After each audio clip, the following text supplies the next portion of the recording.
Hi guys, what's up? It's your girl Charla from That Girl Cooks Healthy. Today I'm gonna show you how to make this open face callaloo omelette. This omelette is high in protein. It has a high ratio of egg whites to egg yolks. This is great for a post-workout omelette. Also great if you're a large family and maybe you just want to have a really big omelette. It's got callaloo in it, it's got okra in it and chayote in it. So I cannot wait to show you how to make it. So let's get to it.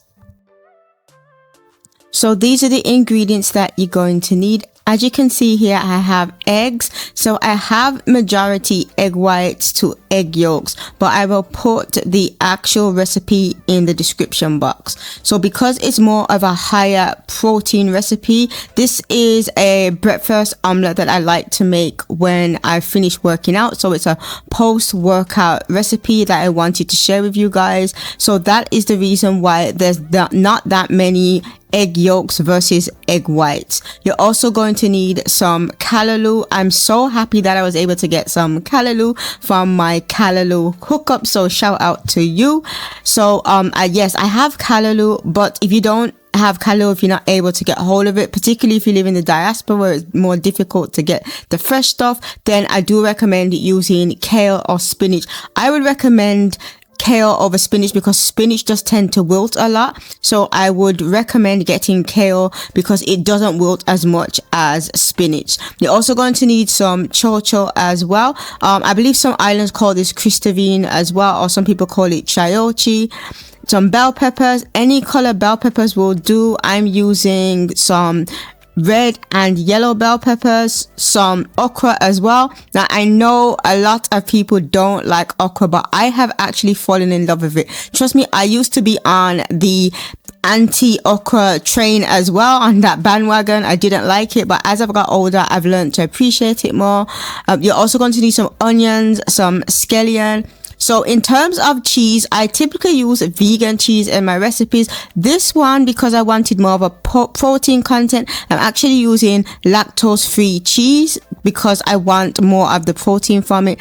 So I also have some tomatoes as well, shadow baking, some thyme, black pepper and pink salt, and a small amount of water.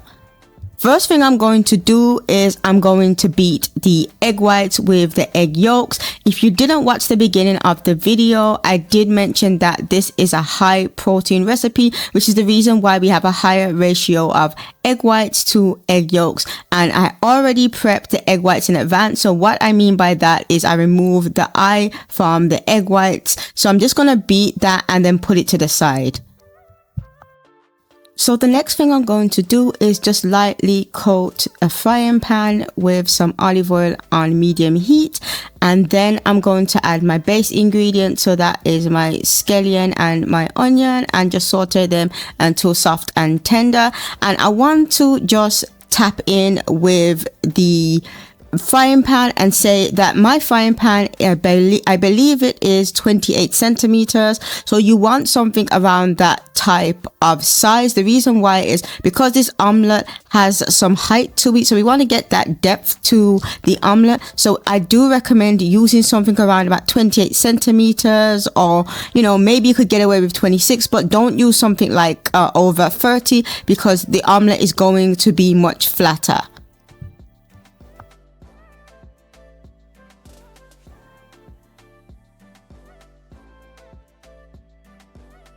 So now I'm going to add my tomatoes along with my okra and just cook them for a few minutes. And the good thing about this recipe is the okra is not slimy. I know a lot of people don't get on with the texture of okra, but it is really good for you. So along with the fact that it contains a lot of fiber and it is a vegetable, so it goes towards your fiber day, it's not slimy the way you make it in this omelette recipe. I promise you, please give it a try. Don't skip out the okra because it really does help to complement this omelette. Trust me, I promise you, I wouldn't lie to you that it really does work in this recipe.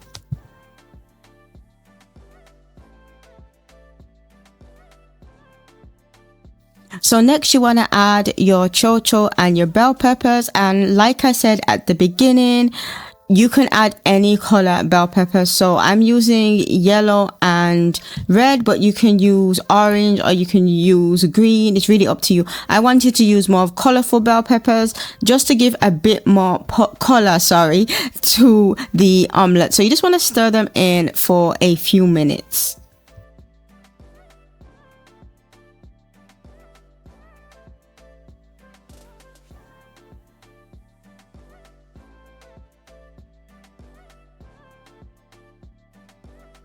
Now I'm going to add that star of the show, which is the callaloo. If you cannot get callaloo, you're more than welcome to use dasheen bush. At this moment in time, the only thing we're doing is we just folded it in with the rest of the ingredients, but don't worry about cooking it through thoroughly just yet, because we're going to do that in the next step.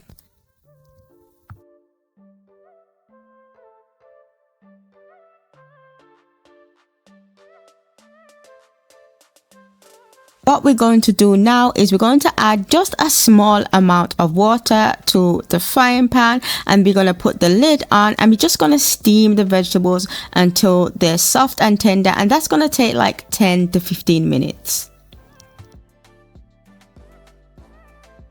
So now that the vegetables have steamed, I'm going to remove the lid and show you what they look like. So they're soft and tender, and I'm just going to leave them for a few minutes to just cool down a bit. So the next thing I'm going to do is to add our steamed vegetables to the egg mixture. Then I'm just going to take a fork and whisk it into the eggs.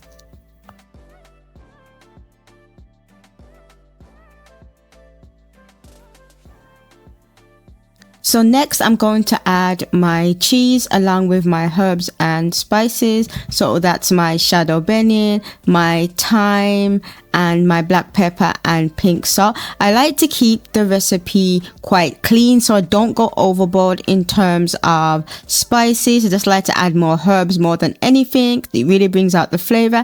And then you just want to give the mixture just a really good whisk to combine all of those ingredients together.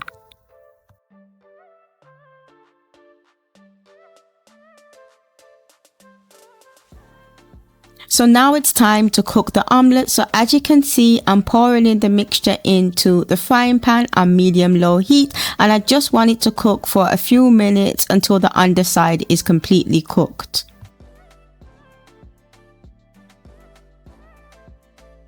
So now let's check to see the underside of the omelette has cooked. So as you can see now, the sides as well as the underside of the omelette has cooked, and I'm using a spatula, and I'm going to do a close look as well so you can see that the omelette has definitely cooked. At least the underside has cooked before we put it under the grill, or some people call it a broiler, to cook the top of the omelette.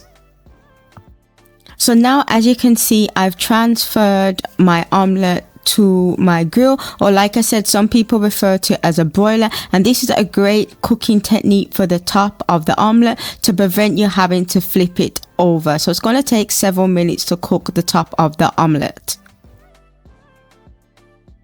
So as you can see, the omelette has finally cooked both sides, and I'm just going to remove it from the grill and show you guys, give you a closer up of what the omelette looks like. It's pulling away from the side. You can see it's nice and golden and completely cooked through. So now I'm going to transfer the omelette to a plate, and I'm just going to keep it real with you guys. The omelette did try to break on me, but I'm not going to edit this out of the video. I just want to keep it real with you guys and show you the final results.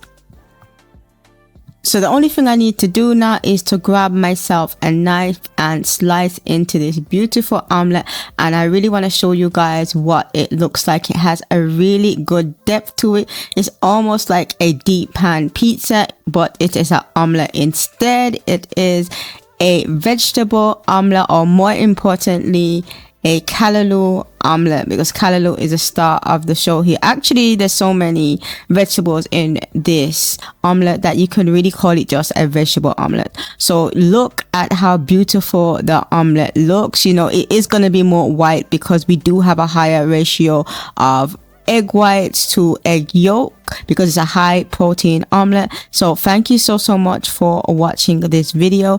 I hope you make this recipe. It really would make my day if you did. Don't forget to like, comment, and subscribe, and most importantly, I will catch you on the other side.